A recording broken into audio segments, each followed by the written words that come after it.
Okay. Sabat si bay vek u. Kan lama saberatan. Sabat si bay. Kan lama saberatan at siang tro, aring tra tro. Kung tuanin isu ka zui zelang ti ha. Kan sadonya.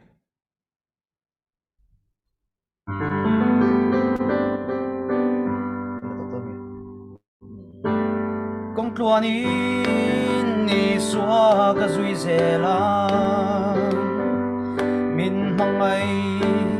tuan siya katandam tua kapom avangin kung tuanin iswa kazui zelang kung tuanin iswa kazui zelang van rama min truai theng don kasia ro pui na ne na lo kal le hun na chatuanin an ne na ka cholang kong tuanin iswa ka zui zelang har sat na klipui tle ma se ka chak na tha shui ka vuan tlatanga ka suana ka sanin ka zuiang kong tuanin iswa ka zui zelang van rama min truai teng don ka sia ro pui na ne na lo kal le hun na chatuanin na ne na ka cholang kong tuanin iswa ka zui zelang kharao thiang limin min Zohruaia min ti thiang limin anung chang nein van rama ti rau pui kani ang kong tuanin iswa ka zui zelang van rama min truai theng don ka sia ro pui na ne na lo kal le hun na chatuanin na ne na ka cholang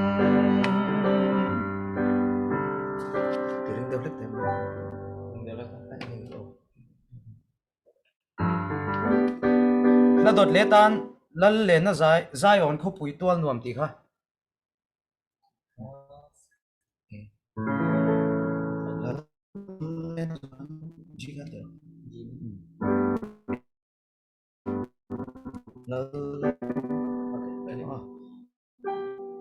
lal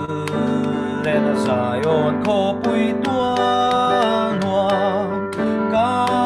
thira moi ro pui mange van mi den chun le zan cholo vi zai on la moi ro pui an sa long chol na chung lam Jerusalem lal chu beram no enga chua a thiang lim me tin zayo la moi ro pui an sa ta ka ni van lal ta ka ni muang in an ne na ka chol ta ka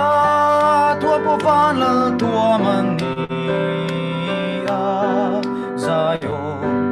la moi ro pui kan sa long chol na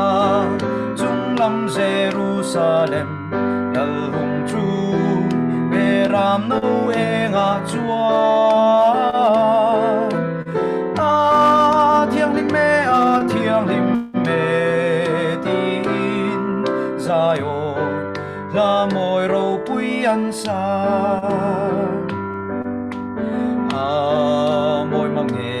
lena zayon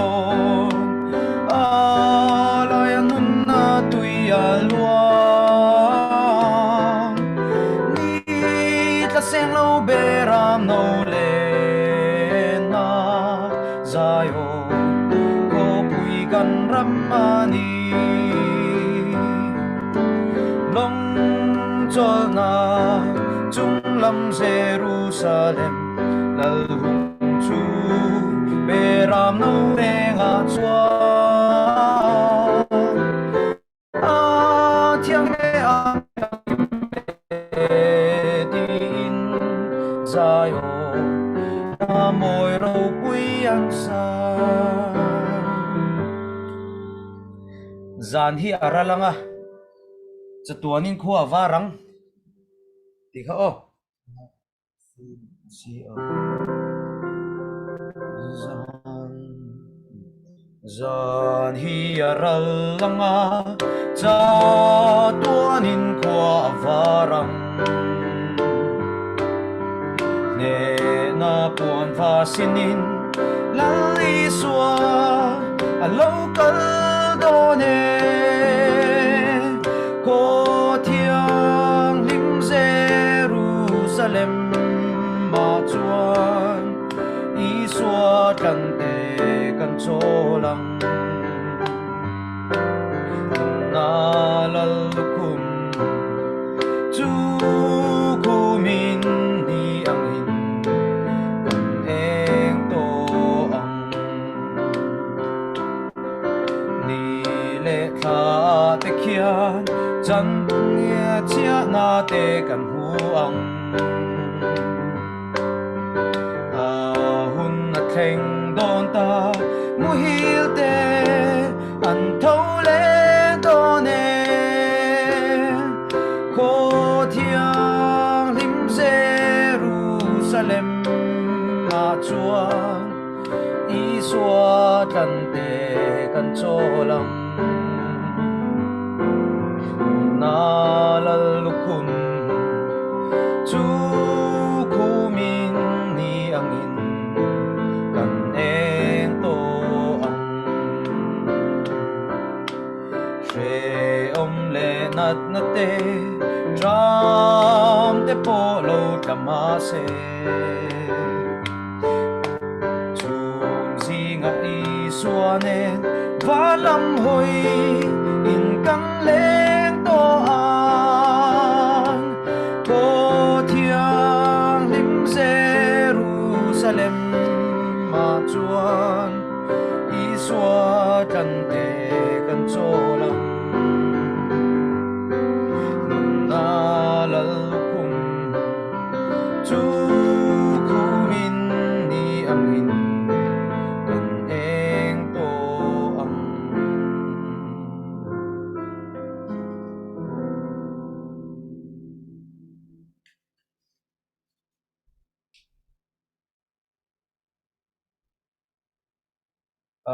kan du tok don nge kan na sai zel don la pakhat khati lela chun tana karan de nga chun tana la kan de le don ya ole ole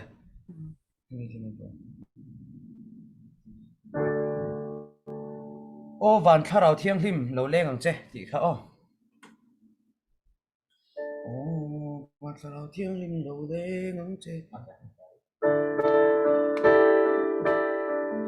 ô van tharau thiang hlim lo leng ang che min om puya veng him trin tu kha ko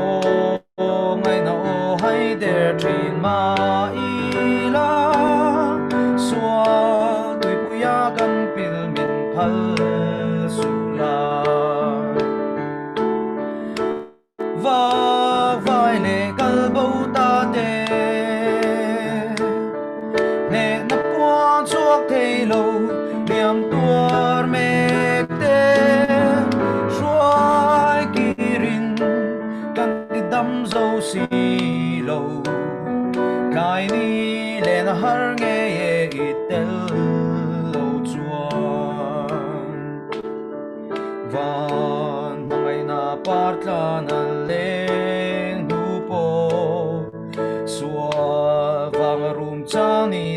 sang ya vinilam kui kan lo hoi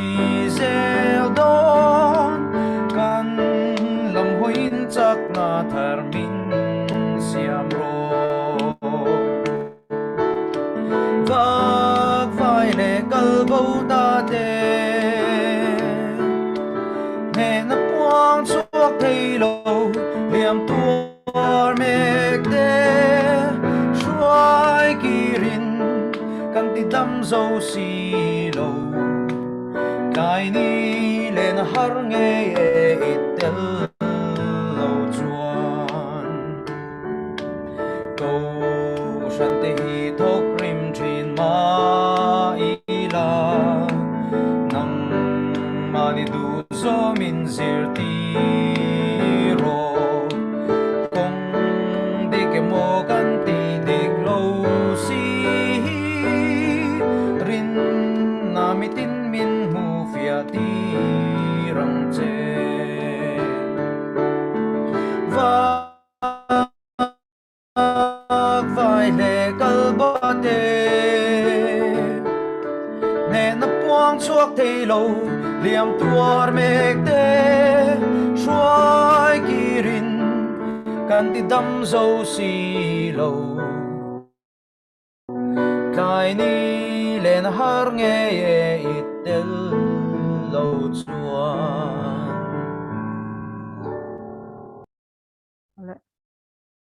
la shwai tu kito le MK te tahni tu nga kan lom tak ni inzai thiam boka in play thiam boka ni chuan ai amasa in we ni ai pu R Donshong Koren Family ten san bo kan nei the wangin kan lom a buina lim taka kan mang ho the na in thinlung le in dilu mi lo tong tai pui zel don nya amasa in Bible chang chana karan nei nga Jeremiah bung som ni pakwa chang som pahni tanga som pathum na hi karan char nge tin milamanga ka hne na in ron Tawngtai anga ka ngai tha ang cheu tin mizonga in thinlung zong zonga mizon huna chuan min hmu ang kan thinlung zong zonga kan zon huna chuan kan hmu nge do ni chuwang chuan kan chu chiang hlim kan cha tak te pathian kan zatan malmin som sak ro se tuna la shwai tu te khanin thla kharan thlang le se chuanin an Tanna Tawngtai turin pu R Donshong an ala nei chun dom don ya ole kan Tanna hlatan lali suwa thian du om kan nei hnu hian ti kha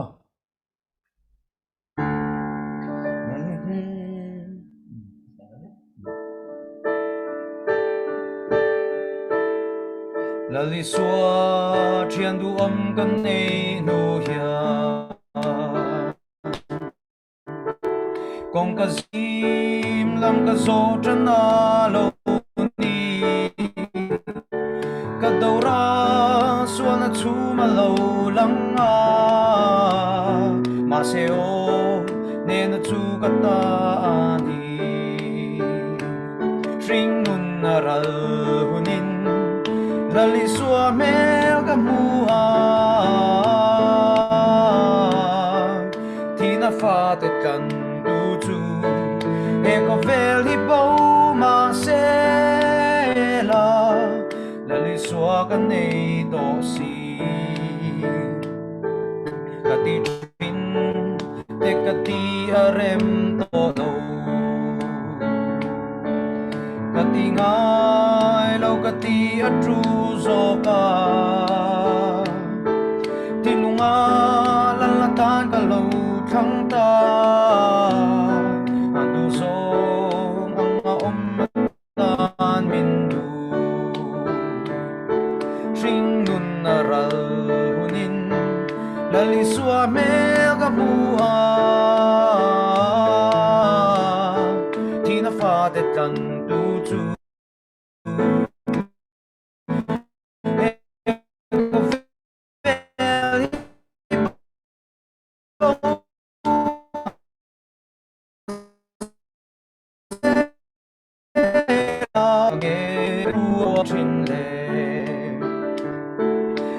vel til te vang alo ni e lali suan sualan zong an ne zota lali sua ming chu fakin om ro se ring nun naral hunin lali sua mel kamuan tina fa te kan tu chu eko vel hi pau ma se la lali sua kan nei to si.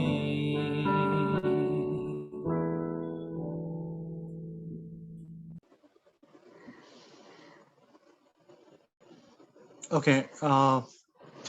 let us all bow our head for prayer. We'll have a short prayer. Yeah. Our kind and loving Heavenly Father,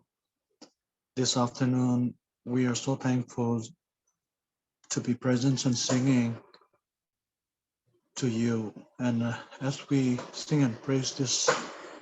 song to you, please accept our prayer this afternoon. We are also very thankful for these technologies that help us meet each other online and then have prayers in your name. And we are also very thankful for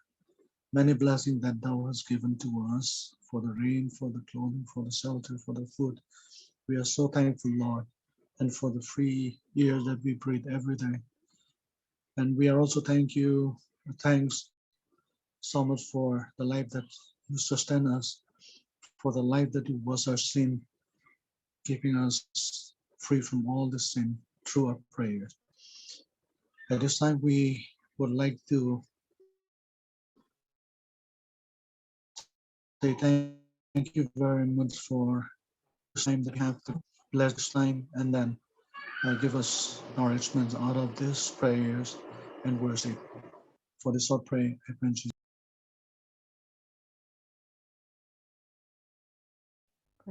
Tu dong song tu akan lo me tu na chuan Naupang hun kan mang don to nga Naupang tang bon se na hun kan honga tu sa za lama tong kan jan don me nyang wel sana om mem Naupang lam wel sana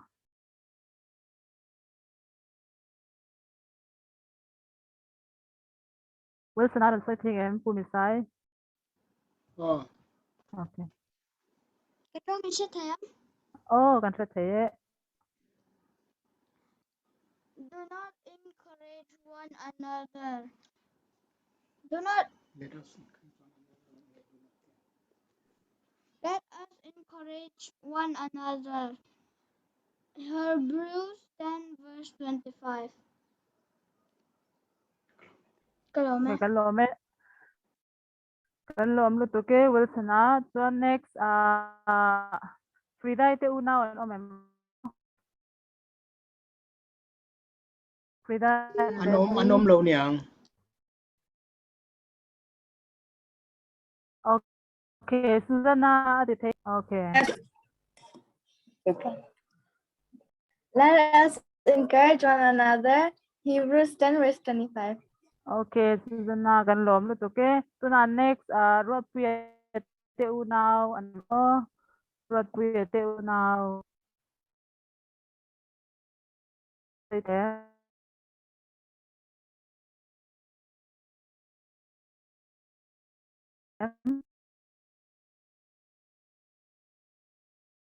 kha tu nge lo om te midang la to om em an om lo chuan sang vi lama kan thaya sang vi lama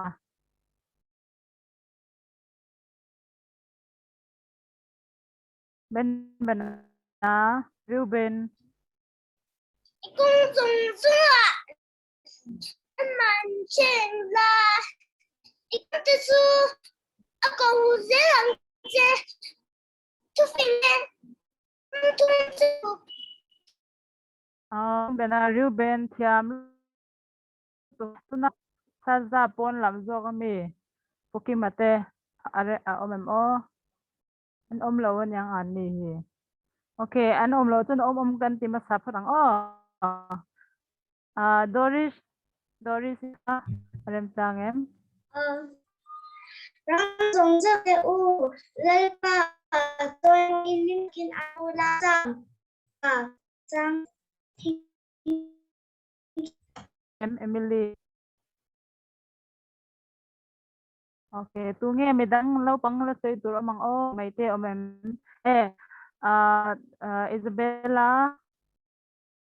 Isabella ti thei ngem. Lo. Oh, okay, lo mo. Chuan mi dang lau pang tu nghe ti mai let omem.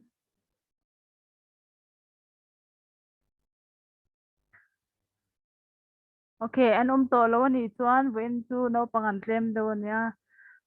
Kan kan kha to menga no pang chang bon se hun chu. Chuan tu na chuan in special song kan ngai thanga Christopher Lalchawimawia Chhakchhuak ane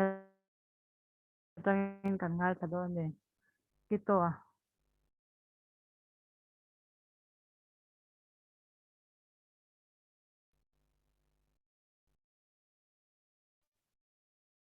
Kito a.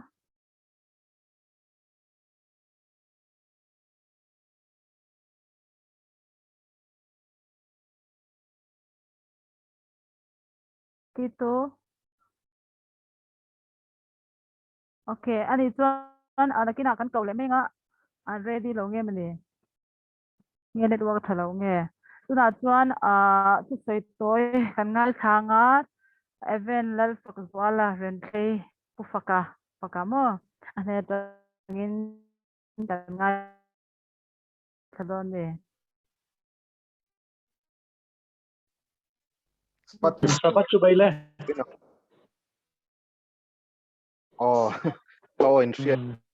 Voina, hey, Spicer family, Namsar, Lalchawimawia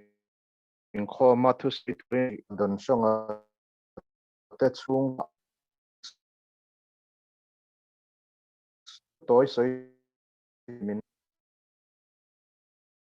heta chiam thin khoma te hotel ve zo thina in mu lo na to khop voina hey rel po hi alo mo me ma hey kan bo ruak tiang hi nia Mizoram lama hi sermon te kan ngai thina voina po hey online mangin hey ti hiang kan han khom ho thei tur hi alo mom kha tia hey voina hian rongbol la chungchang hi toite ron soi ka dua chu ama sain pathian thu thiang hlim kan chiaranga FSC mi te hne na tir ko pola le khathon bungli chang som pakhata tang som pathum na thleng hi kan chiar teang tin rin na le pathian fapa hriat na konga chuan thu khat bua a puitlinga Krista famkim na len ziat luka kan za kan lo om ma lo zong rongbol na thok tura mi thiang hlim te ti famkim nan Krista taksa siam thaturin then khat chu tir kawatan te then khat chu zol nei tan te then khat chu chanchin thrashil tu tan te then khat chu ko hran som tu le zirtir tu atan te ape a lalpana thu kan siar te malmin som tak thero se ole tuna karon siar ta ka khan pathianina rongbol tura min ko thu kan hmua a then chu tir kawatan te rongbol tuatan rongbol na thokatan te heta hian zol nei tan te chanchin thrashil tu tan te ko hran som tu ni tur te na kawatia heta aron soi bak hi pathianina mo phuna sang min pek rongbol na ki dang deuh heta in ziak kher lawa po rongbol na mo phurna hi min pe vekani ti kha voin ni hian ka soi dua pathian hian hei voin ni he program alo tel zong te poi kan phakang to ka arong bol turin min phuta min be sei vekani hei sangni som pariat kum khan khovel pum deng chuak chanchin news ka in lo hriat ka ringa he Thailand rama thil thleng chu football team wild boars ti te kha kha picnic kan kala chuan sompat ni khan coach nen puka an lu ta an tanga chan chin zong chu karon soi lawanga chuta chuan hun rei tak chung khan tanga ni chan chuat theilo khan chuta chuan chan chuak tura ronin pete zinga khan khovel pum huwa pa po milar tak mai Elon Musk anti kha kanriat ka ringa milar em mai mi hausa ani chu ani chuan enge ti kan ti chuan hei car petrol diesel ngai lova tlan thei tiang te siam thei khopa mit thiam ania ani chuan hei submarine tui chunga lu thei tur lian si lo mi leng tok theiang tur tiang hi asiam chuaka khami tan bik le peo khan asiam an tia chuta chuan ta US atang khan Thailand thleng khan aphurwang chuan Thailand awa thlen puya amaro chuta chuan khang mi te khang naupang te chan chuak tura ain pek na kha amaro chu an han en fia khan I thil lo ken hi a man tlak don lo thlak mai an tian nol sakani an tiani chuta chuan an ani US atang khang naupang te than chuan na tan ti in asum sen zai le a hun le tha zong sen te ngai to kha chuan a thian rim thlak viu mai the ni amaro chu khata khan ani po khalung oi lo mai ta lo chuan engting e ti kan ti chuan chu tiang chu ni mo ani chuan engtin nge kalo pui ve theiang tat theiang angin ke chuang kalo pui ve don nia ti in volunteer in a om chun zomani antiani chuan anua ama submarine chun mang talem lawa maro chu ti khan chan chuana na te chu khal June ni som ni pathuma tang an ne July ni som sang ni som paret khanan chan chuak thei ta hloma kha naupang som pahni le an ho tu pa kha chuta chuan ani chu an kom ta kha I thil lo ken kha in seng te to mai ma sen man saksi ta lo chia ilung oi lo ve man ti ani chuan hang zong ai chuan heng tunat pu ka tang te hi chan chuan ni chu kalom na ni ati ani chuta chuang karil ruwa lo om chu voi ni hian rong bol tu te po hian a big time 7-day Adventist Christian te hi kan rong bol na hian engang ril ru putur nge kan ni ti hi karil ruwa ron oma Elon Musk ka hi chu Adventist potile ani lem lo ring tu pon ni lo amaro chu heta aril ruput mang atang hian zir tur poimo tak kan nei ka ria chu nge kan ti chuan achang chuan min kan Thusawi zong khan pom lawang kan rong bol dan te po kha kan rong bol pui ngei te pon achang chuan an sel chang te po omang kan thiam na te kan thei na te po kha tangkai lo ang hia la lan chang te po om thinang amaro chu chung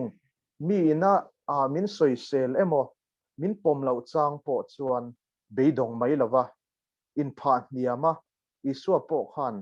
engting e ti kha kan rong bol tu chia hlo kan ni zia kha mi te ta na rong bol tu kan ni na in pha niam na nun kha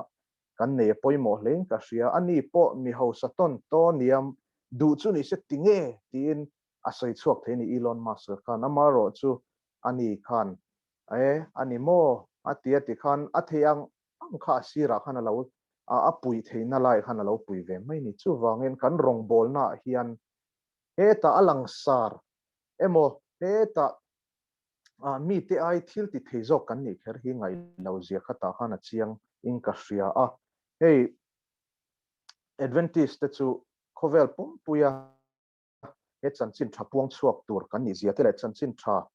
po mi te na an soi velem lo vantir ko pathum thu cha keng tu te le khovel pum puya puang chuak tur te kan ni zia ria in voina pon kan rong bol na hian alang sar mo mi te na an pom duak lampang kher kha ni lo pon beidong mai lovin kan phak ang to ka kan thiam ang to ka he rong bol na tan hian tong trai na ne na kan chet suwa ta pulpit lama ding kan ni lo mai the pulpit lama ding ta a phe na lo pui tu te po kan ni the ni tong trai na lo hlan sak tu te po kan ni the ni khatiang po kha rong bol na vek kan ni ti kha voin ni a hian karon soi du ni chon ka experience hey thu soi toy ni boka sermon ani lo wang voin karon soi dan po hi ne min a sermon ki lo deong karon soya hey keima experience toy te voin ni hian ron soi tel ka du chu hey sang ni le som pali tang sang ni som pasari kha ta khotlang lama chong te a min post ve hey kan bru u nau te le chak ma ho bula rong bol ka omani chuta chon rong bol na hey ke ni spice ra tang ron chuak lim kan nia kan rong bol dan le kan rong bol tura karil ru kalau siam dan neng khan ain ang lo lutuk mai ni kan bol dan kha dap ina kan valu ta ti khan chuata kan mu ho dul mai kan thlen ina vok tenen ui tenen teng kan chetlak kol velani ma in thiana tur po om lawani na taka chon Mizo wena dai kal kan ti te po kha atakin ka hria thiam pa dai tak kha khang kang kala septic tank kal thei lian pui pui khan menon zui me kha tiang experience kha kawa nei ni a hun lai kha chuan an nuam em lo amaro chu rong bol na kia khang kan duang du khan thil kal lo ma se a hun lai po khan kan hlotling lawa kan in ngai ani na taka chuan tinge hetiang khopa kan be nu pon an mani levela ti teng tong moi lo ni lo se kan zuk automatic khan kan pha kang tong kan puya thil an in te po kan sak puya kan be ve na sala to ama chu tinge thu takhin on pom du lo le adik ti si kha tinge non pom du lo le tia eta be don na kharil ru ron on ve tat mai ni ama ro chu kai ngai tu ke mani ni lovin tharau thiang hlim na tho tlarau thiang hlim le an mani in karani zia kha min hriat chuatira chuta chuan a hun lai kha chuan kan ril ru te chuan tinge o tiang khopin kan zupin pevea I tinge ra kan mulo kan tiani amaro chu huna kal zela hei nikum ni tain ka hria buk nuama te rong bol tu ten zuk lut non le khata bul kan zuk tran na khati teang ara kan mutatlat me kalom khop mai a hun lai kha chuan thil haute thil kan nge ro pui tak kan va len chuak lawa khang kan ngai amai ro chu kan phak ang to ko kan lo va che chuana te rong bol na mi anga ro pui tak tak kan kan va che chuana ni lem lo hote te anga lang si kha khan an rit thin lunga chi kha lo tu chu ni in pathianin hei tun nuwa rong bol tu ten valut non le ti khan ra aron sengani tu wang voina hei karon soidu taka chu hun toy tok mang tu ka nia wangin rong bol na hian atam lua te lua aom lo ro pui taka rong bol kher kha ani lo amaro chu kan phak ang to ka ke mani thiam ang to ka ta pathian tan ti in kan lo chet chuwa ve na kha pathian in mala so manga voina po he Chhawhnu Inkhawm program zoom kal tlanga kan ti tok na hemi program poi pathian in mala so nge ka ringin ka be se ya hemi kal tlang hian mi tam takin chawna tharte an mania an neya he rong bol na an phak ang to ka hei voina hetal kan viewers zinga kan pastor thlenga te pon om in ka hria an rong bol na heng social media kal tlang an rong bol na ang chi te pon yang chu kan seitel du chu kha kan pastor nun moya testimony te khan mina kalongai thavya khatiang khan kan rong bol na ta alian atebi ka om lawani khang kal tlang khan mi tam takin he thu tak hi anon mudona ni ti kha voin nia hian toy ten ron soi ka dua Octoberber tan chuan mathai bunga chang som paruk na khan ti hian ain zia kan kan sherlock teang chutiang bokin in eng chu mi mit mu in eng ro se chuti chuan in thil ti thatte an mu anga in pa vanami an choi moi theyang atiani chu wangeng kan thil ti eng kima khan film khur takin rong bol na ril ru put latin pathian rong bol tu dik tak nizel turin voin yang kai kan ril ru te siamin rong bol tu kan nia kan thil ti eng kim kha rong bol na ni vek mai ni ti kha chenon le turin kain som du ni kha ta soi thei tok ni mai selal pana thu kan soi te mal min som sak thu ro se ale tu sei toy an nei tu event Lalfakzuala Renthlei chunga kan lom tak zel ni tuna chuanin fakna hlamoi ran hlan turin Sangwal Christopher Lalchawimawia Chhakchhuak kan some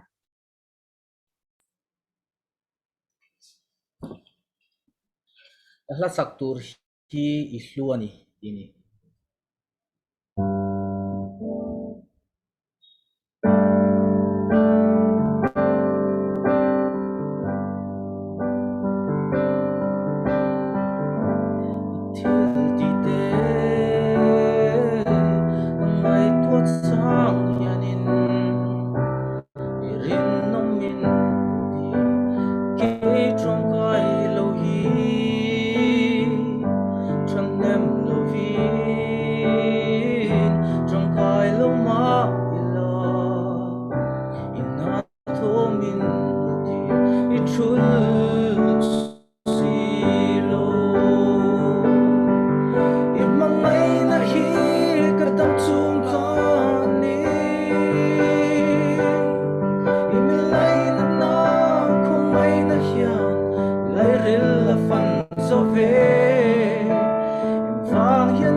Amen.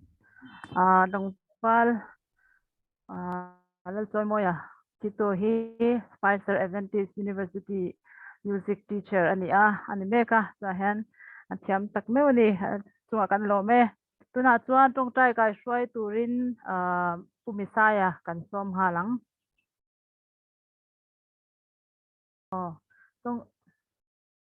Tawngtai Kaihruai tu Misai chunga kan lom tak me ni tuna chuan fakna hlamoi kan ngai thalenga Lalvenkimi Chhakchhuak hnen atangin kan ngai thang Lalvenkimi Chhakchhuak some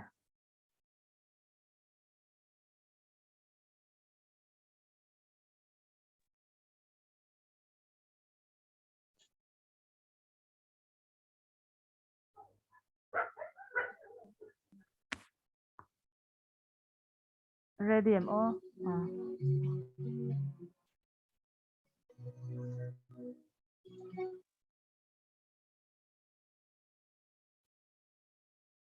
Continue.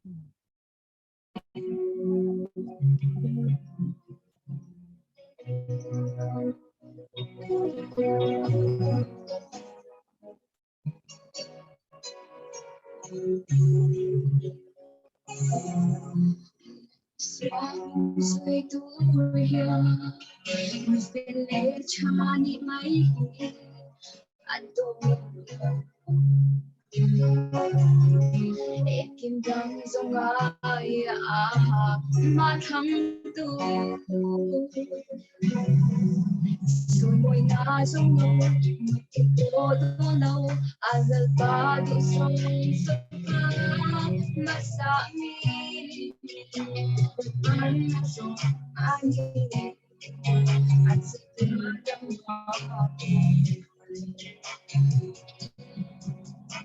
và anh bao chính chính ai lâu là ta đã được bắt chào mà nhìn thật ta tu dây tu lại vẫn giống anh oh nào em tin em it's hard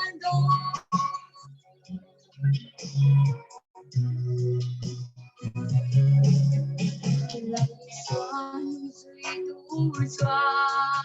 mai có của duy tu anh xin ta nung ba ta nung sẽ ông bồi xa lâu nung sắc cô đó lâu alal ba du song so far mà sa mi lại pan na song ani anh sẽ qua đâu lo tu và anh mà chính chính ai lâu lại ba đã bắt đầu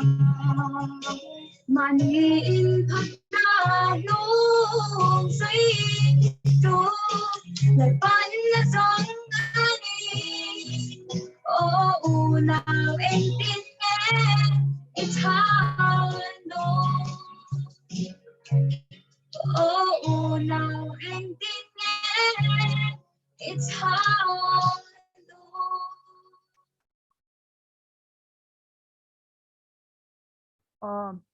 Pagna lamoy sanhan tu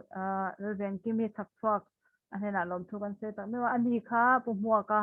panu ani pumua ka aizol tuna chuan sermon Naupang pathian thu lam kan ngai that to anga sermon na ran nei turin pastor Zohruaia Renthlei Zohruaia kan some Ole in zain sabat chi bai vek ole ei sabat cho nu hun du om tak mai kan mang ho theya spicer cho nu lam Mizo Inkhawm program ate thu kan han soi le thei te po hi lom mom ka tia program duang tu te le heti lai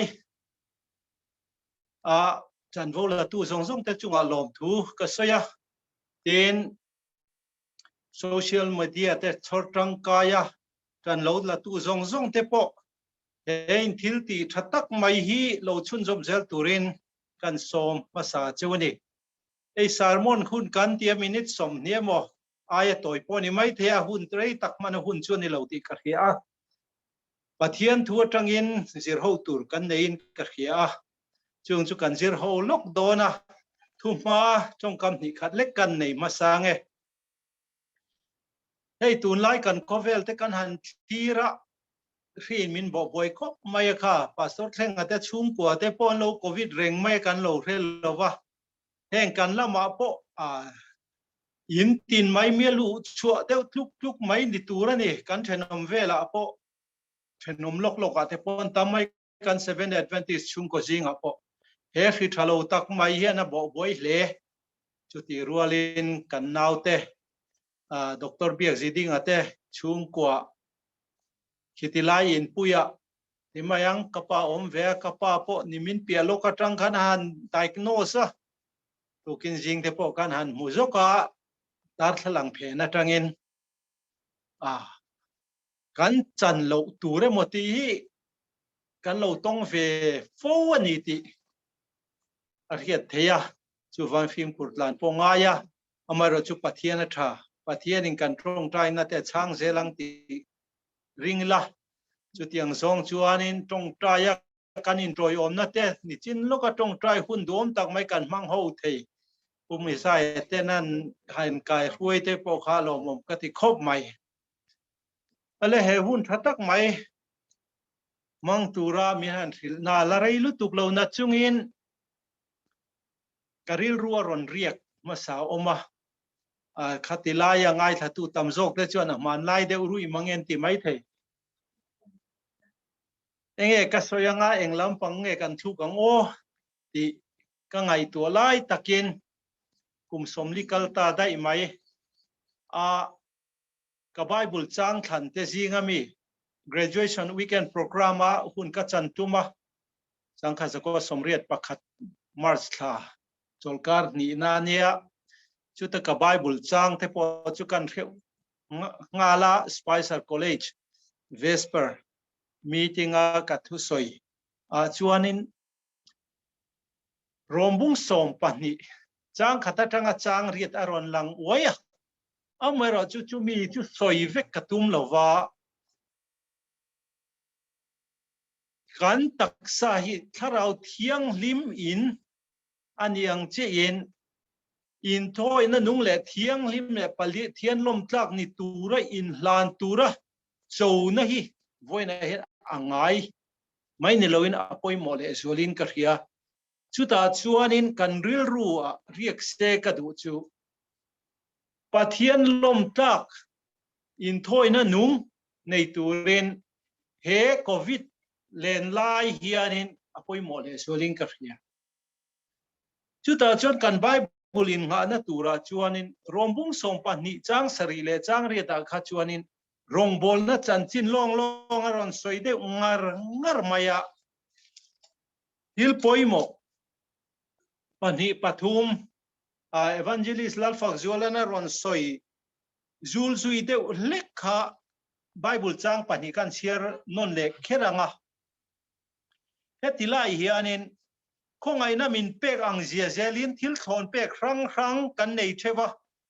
thu hil tura ni chuan kan rin tok ang zelin i khilangu rongbol tura ni chuan rongi bol tlatangu zirtir 2 point zirtir tlat sel zil 2 point zil tlat ro se hil petu chuan uilovin pero se ro rel tu in taima takin rel ro se mi khongai tuin lom takin khongai ro se atiani eta hian thilpek rongbol na chi ran om chung changa evangelism poimo zia chu kan khetoa kan zir toa ni chin sermon toite khan chu mi chun zomatan chuan rongbol tu chuan rongbol tu ni angin taimata ka rongbol mai tur zil 2 point fui 2 point zir tir 2 point thanem ngai takin thil pe 2 point lom takin pero se aron tiani ro rel 2 point taimata ka rel mai turani ti ta kan mu heng zong ina min Kaihruai tum na hi eng tin nge kan chan le tang ti kan ngai tu lain in khar khip chung hianin in khom theilo chung chang dai mai karon soidona rongbol na peng khran a om kan chiang amai ro chu mi piala ma poimo chu mi mal hi kan poimo ni mi mal poimo na a chuanin pathianin tuna hian tunge zona enge ne so ril ru le ti tak zeta chi bai book tu ama worship tu chi bai book tu asong me kani ti hini sila zoana bungli chang som hi tang som ni pali zoana bungli pumpui po khani ang chu samarimi mei chia zakopa tui chun chuo ko tlanga I suat tok tu chan chin thu top lama khanin pathianin enge niason sare samari mi te chon gerazim tlang chipa pathian rongbol turle pathian betu te chon khatla khanan lokalanga thanem ngai takin pathian an be mai turni nan ring tat paini chu kha samari nu khan isuan he na khilani kan pile pu kan tha tu de chon chu tiang kha tiang chon an ti long anin te ni ma se isuan eng tinge chan kha he gerazim tlang chi pa chau lo po he zakopa tui chun chua bula chau lo po ril rule ti tak zeta rong bol tu te chuan tlang tina tangin mual tina tangin mun tina tangin rong an bol don ani ati tlat mai ni pathian betu dik tak hian eng tin nge pathian apo theyang achang chuan in khom theyani silowa te kanti hei mizoram lama phei chuanin biak ina kan in khom lo un chung he reito khop mai sabat letrang chuanin biak ina leng chan ve in tan in khom na ten hong dona sunday a chuan nak tu ka tangin ani chol ni letrang chuan sabat in khom ho le sunday in khom ho tan in khom an hong dona chu chu biak ina leng chan ve ni dona ni ti en ron puang ani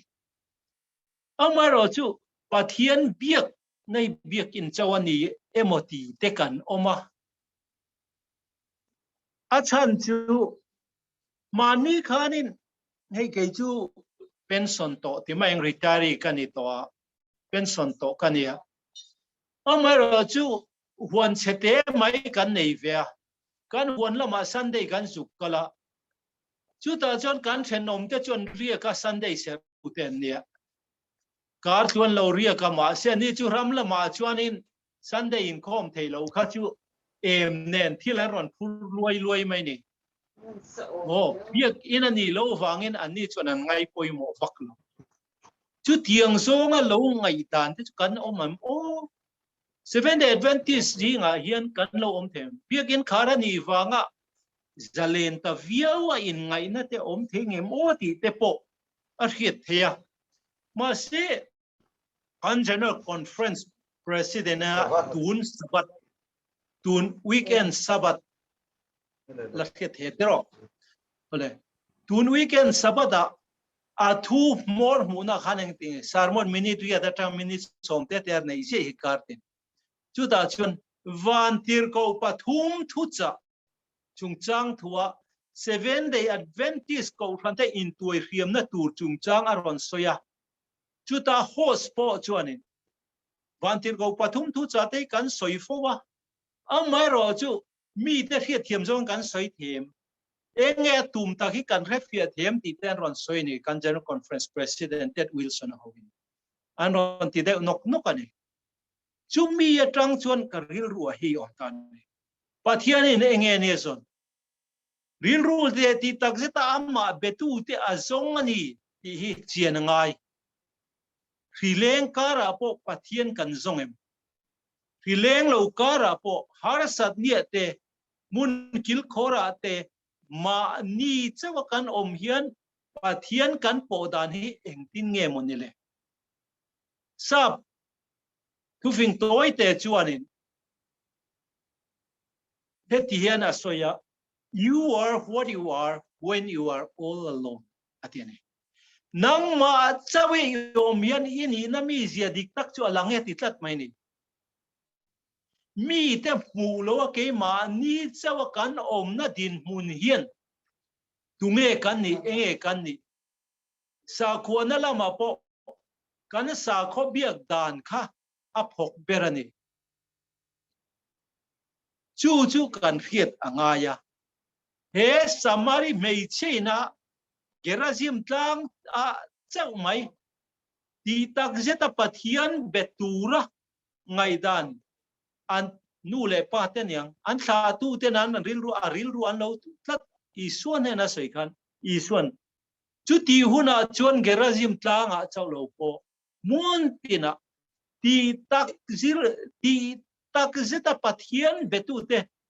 an la om don ani ati kha heila henga hian thu thran han en taila pathian betu te po bible a record tam takan lo mulon en tir nan athani kho khan milem pathian an lo be murmur maya ola ten vakala an han fang ko le enge nen huta khiết lâu pathian tan tipo an lâu này nè chú ta chuan tir ko pola te chuan khiết lâu pathian in ti ta ka hi iso Christa Messiah ni tiên han khil tak chuan a khong hi ni nan mai ni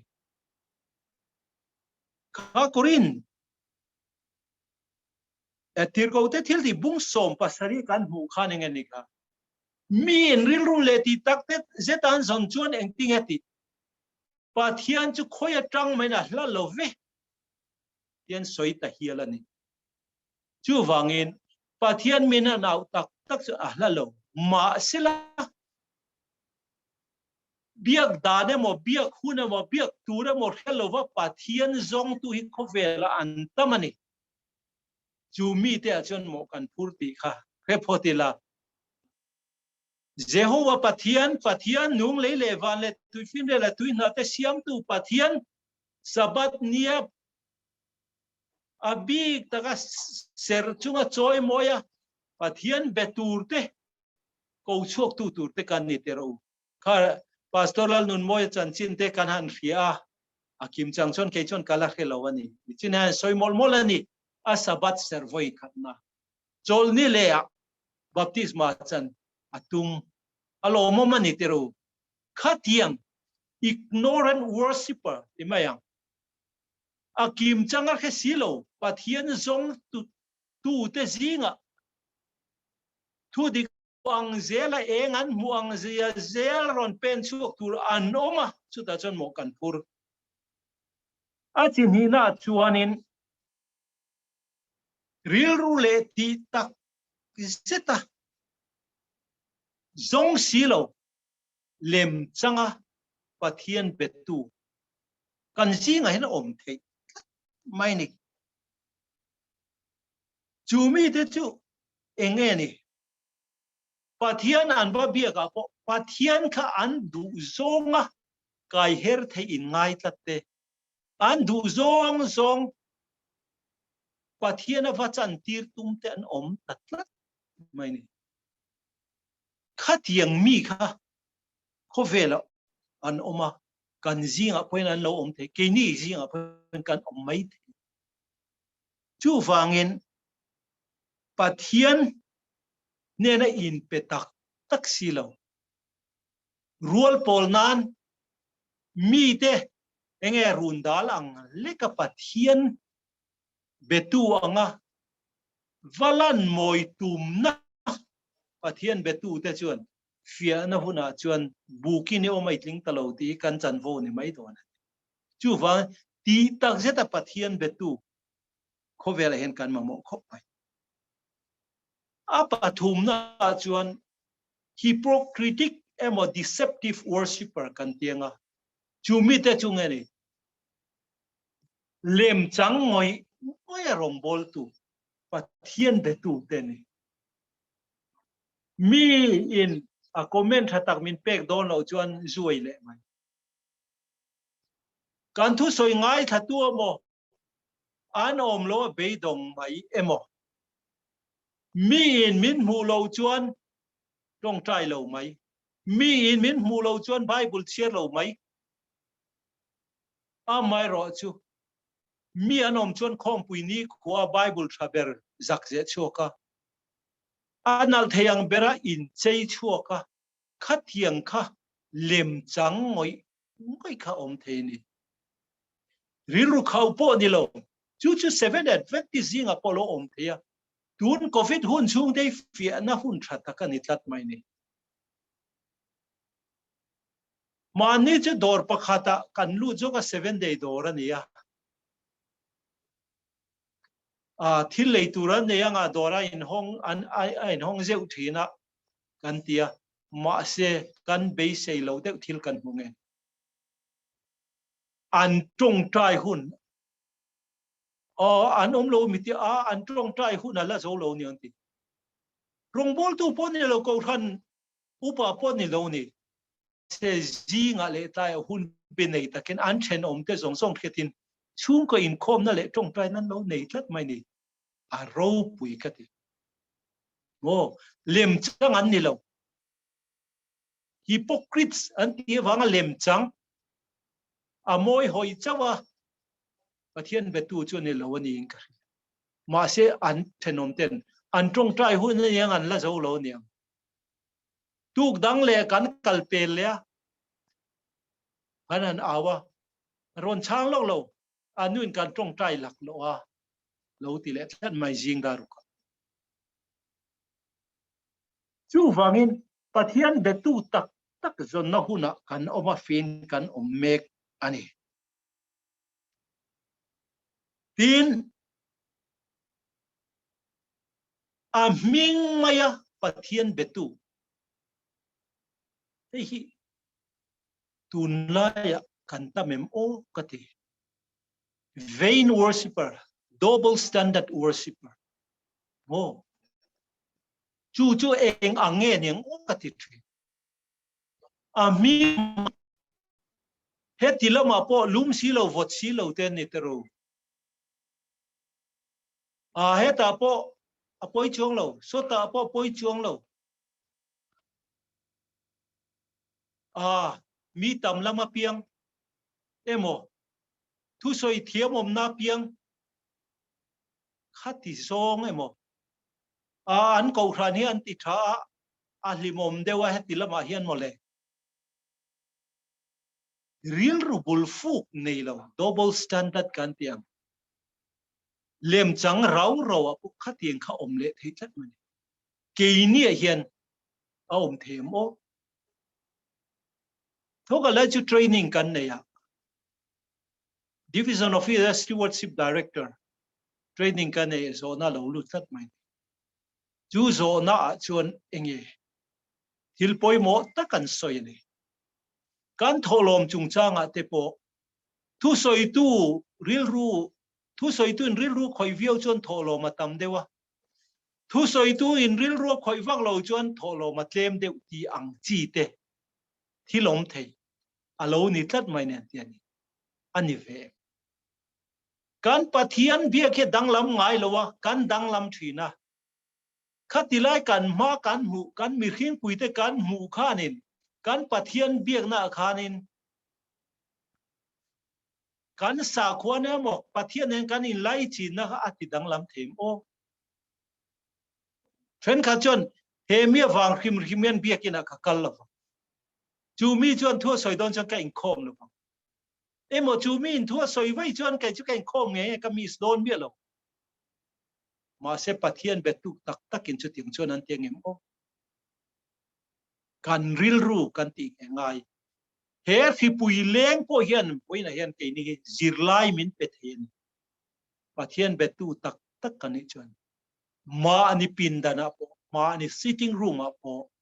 ma ni chawa kan om na po kan pathian ne kan in lai china angai reng don lomi tin zolei isayan bung som ni pa kwa chang som pa thum te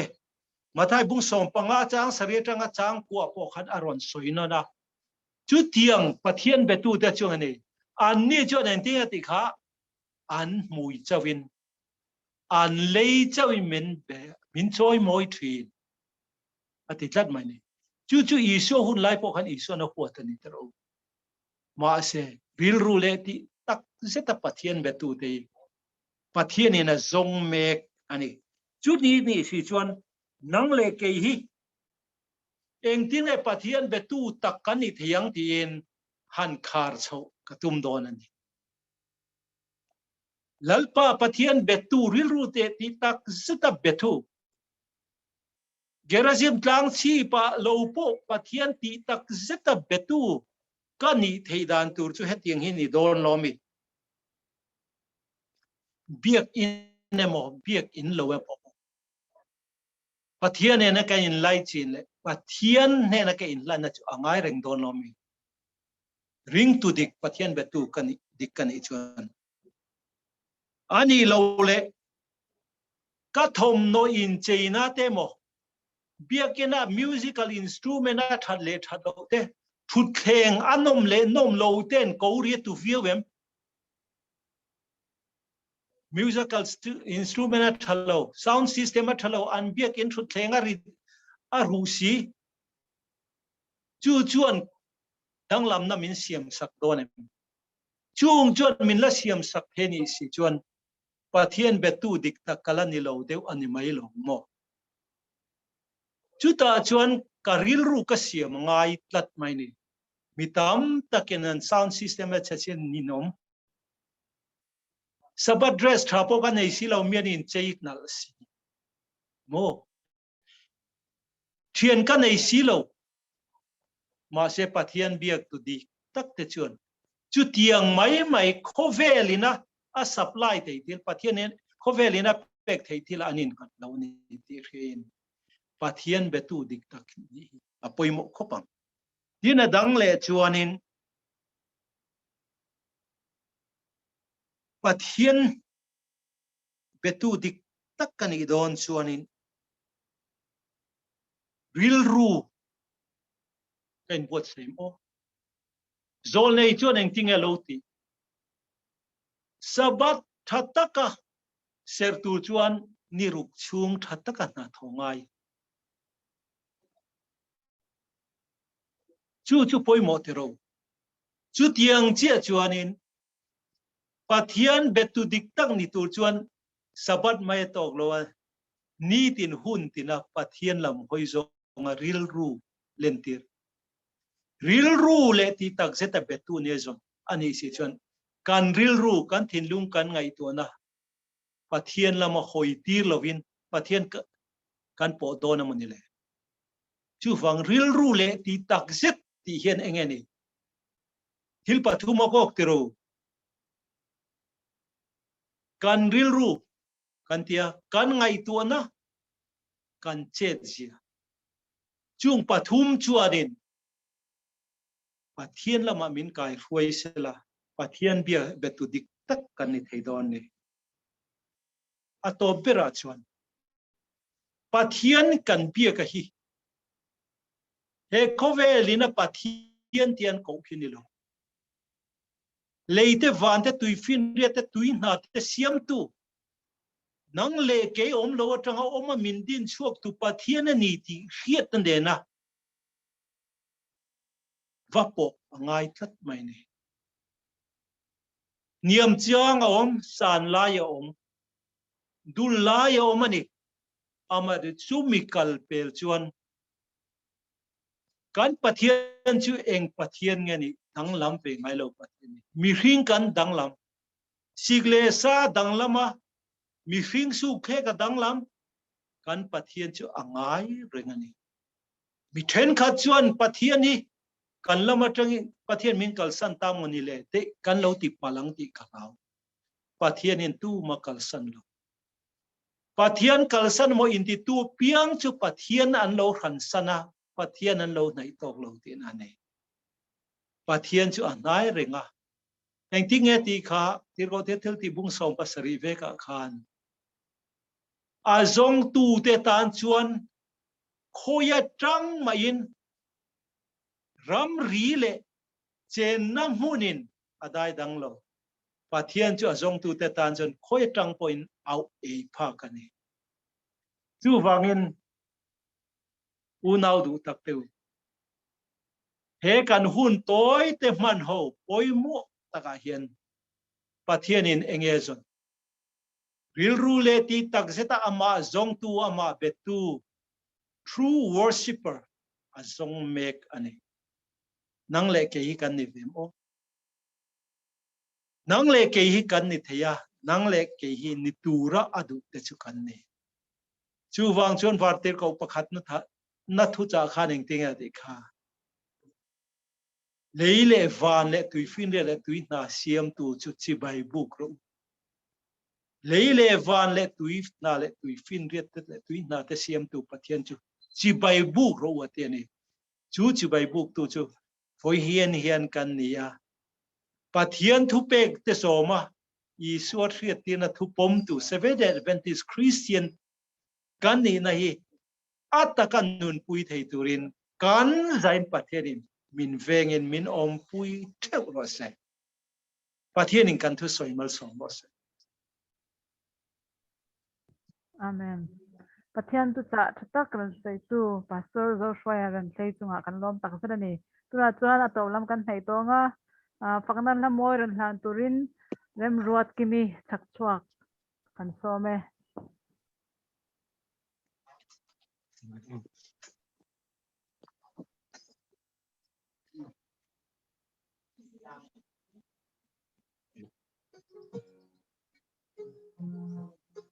It's 20 minutes.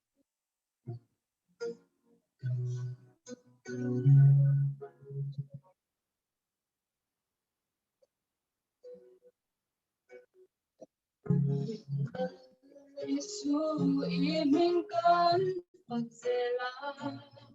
kalolini siya koi puna pong ila kaya iosi kazam lopang koi puna pong Swalan ho kalapo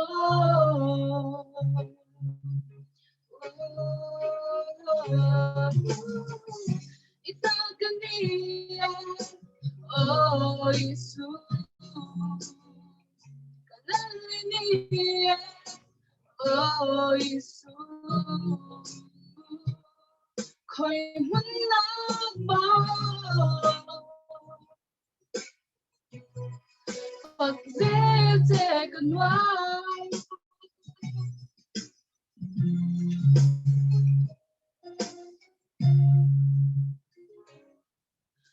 Lalisu ibingan pagsela kalalini siya Koi muna pon ila Nagkakyanga iomsi Kazam lopang koi muna po So nahlaw kada po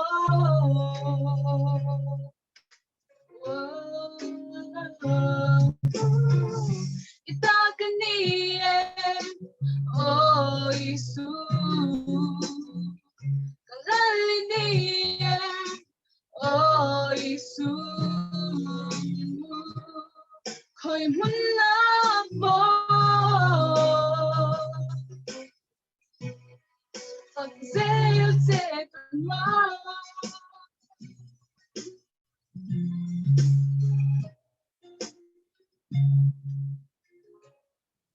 Paglo thay teka lo ni lo Katani chadna song hi Hemna lo ang pon min bay mase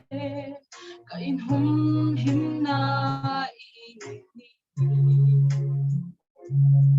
Nena nun kalau nei thay nahi Nanggarin tanini tangi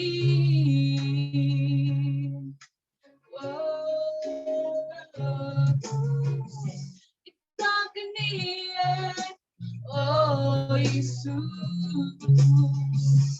Kalalinia oh Jesus Koi manabo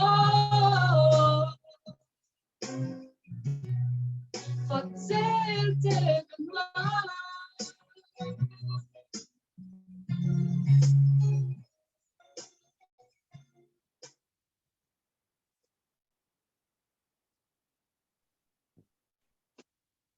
faknan la moi tak ran hlan tu Remruatkimi Chhakchhuak chunga kan lom tak zara ni tuna chuan pontul pun moteo men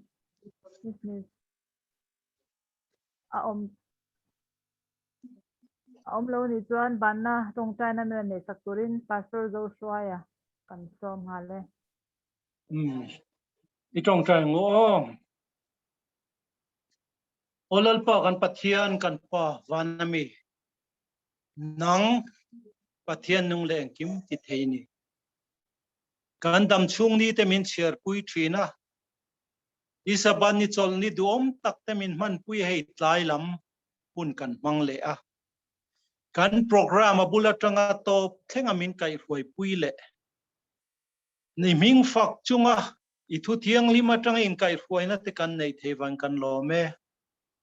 I thu tanga sirlai kan sirtak zong zong te kha ataka nun pui tu ni thei theu turin kan zain tharau thiang limin min chen chil zuyang che ten har sadna nadna wang le hil dang har sadna wanga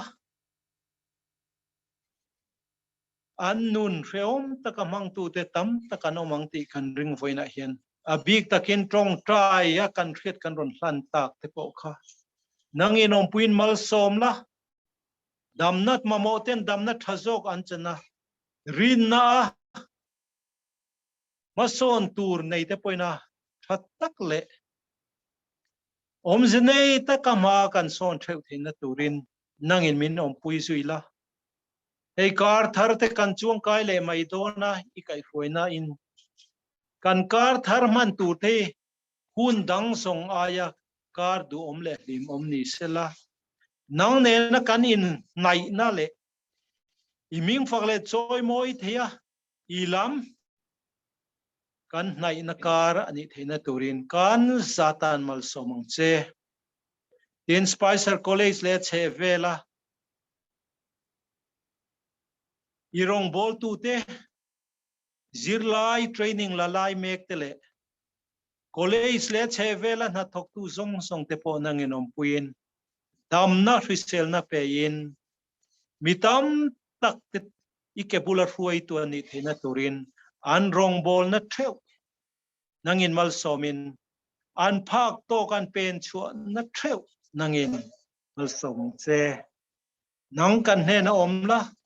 kan dam chung ni te tharin min cher pui turin le kan tlin lo bo chen na te min ngai dam sak turin I khong ai na min chandam tu Isu Krista mingin kan dila che amen Amen.